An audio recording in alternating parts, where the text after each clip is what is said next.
Now our first place of interest on the trip is to the right-hand side of the boat. We're passing what's called Above Town. Above Town is the more expensive during the Second World War, and they built it to house 2 anti-aircraft guns, all part of the coastal defence for the area during the war.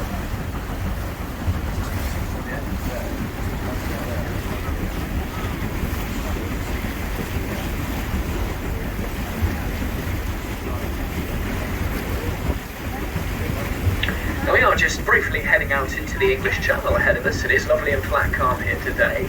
We even have a little bit of sunshine glistening back up on the water. It's also this time of the year that we see a bit of wildlife out here.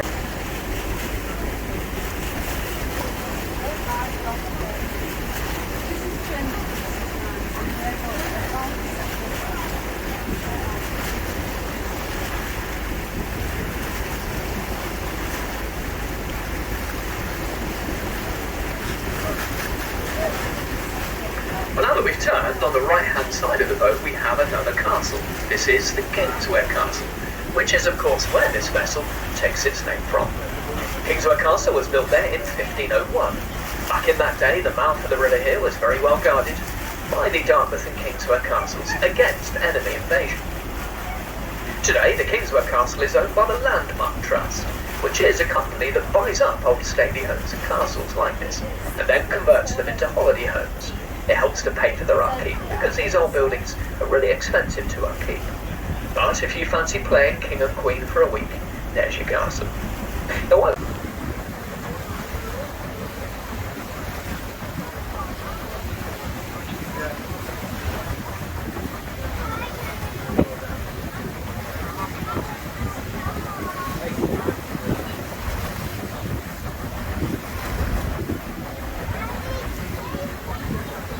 would have acted as the last form of defence for Dartmouth against invasion.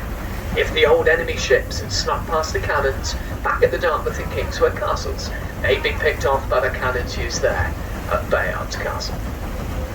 The front row of houses along Bayard's are old custom houses. Most of these were built in the early 1700s. In fact, the largest house at Bayard's has 1739 written above its white front door, which you can just about see from here. And then in front of the houses where those people are walking, there's an old cobbled street, again laid down in the early 1500s. Now interestingly, it's also at Bayard's that the Pilgrim Fathers pulled into in their 2 boats, the Mayflower and Speedwell.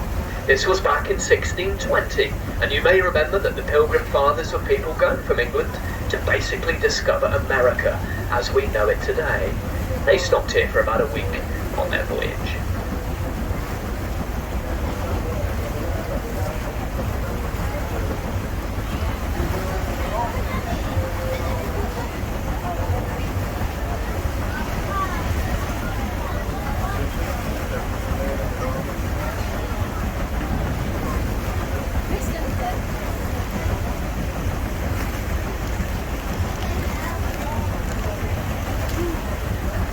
Now we do have a visiting boat in the harbour today. This is the Island Sky. The very small castle was built there in 1924. I'll tell you more about that a bit later on. Unfortunately though, Philip and Son was closed down a few years ago. Recently they've got hold of planning permission to build a very large holiday complex on the site. Work started about 12 months ago when they knocked most of the old boat building sheds down. Since then they've tripled the size of their yachting marina, which of course brings in a lot more revenue for them. They can charge you a lot of money to moor your boat at their marina. They've recently built a marine college.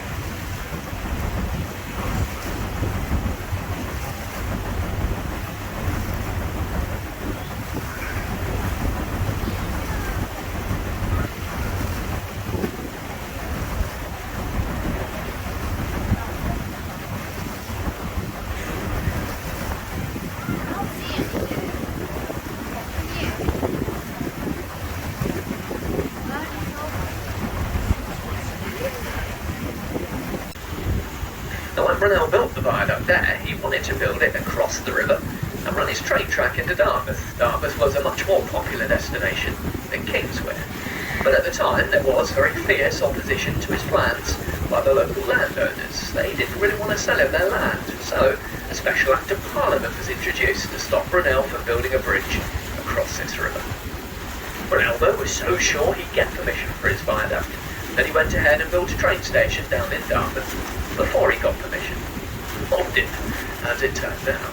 But this train station still stands in Dartmouth today as the only train station in the country never to have, or ever to will have, track or train run to or from it. All of you will walk past that building when you get off the boat later. The building today is called Platform 1.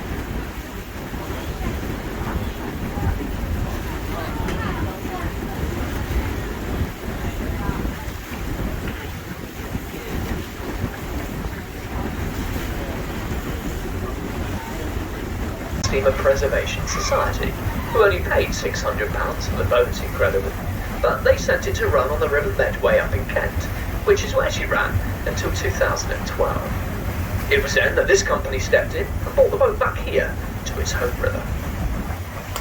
The engine that powers this boat along is older than the boat, though, as the engine was built in 1904 by Cox & Co. down in Falmouth. They built the engine for the very first Kingswear Castle. But when the First World War finished, the first Kingswear Castle never came back into service. Her owners removed her engine, built this boat to replace her, and then placed the original engine into this boat. And that's of course the engine that you can see working away down the viewing hatch in front of the wheelhouse there. That engine is 117 years old this year, and still going strong.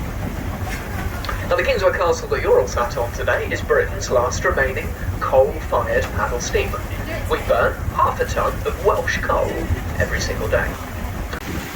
As you do get a much better view of the steel cables that guide the ferry across the river. Now the cables are fixed to the top of the slipways on both sides of the river. The cables lie on the river bed, and when the ferry moves it picks them up at the front, passes them inside through a slave and pulley system, and then drops the cables quickly on line again back onto the river bed. We're about to go over the top of the cables now. Now you might be wondering if the cables of the ferry have ever snapped.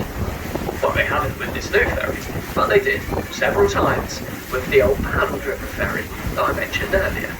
Most notably was 16 years ago in a really bad storm. The ferry came halfway across the river, fully laden with cars, and the cable snapped due to the very strong wind and tide that day. The ferry then drifted really quickly towards all the boats ahead of us on the left-hand side.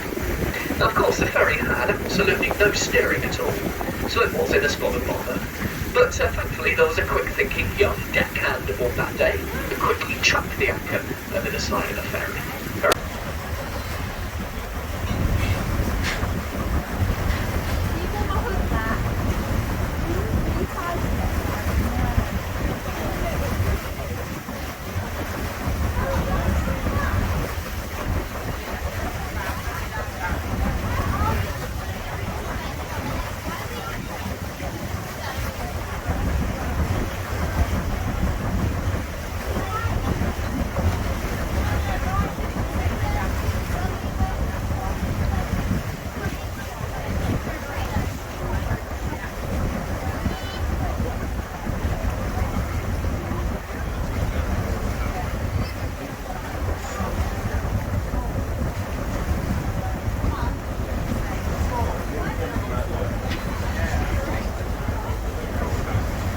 Hello folks, we are back in the harbour of Dartmouth. We are heading down for the town pontoon and we'll make it the end of the cruise for you in a few minutes' time.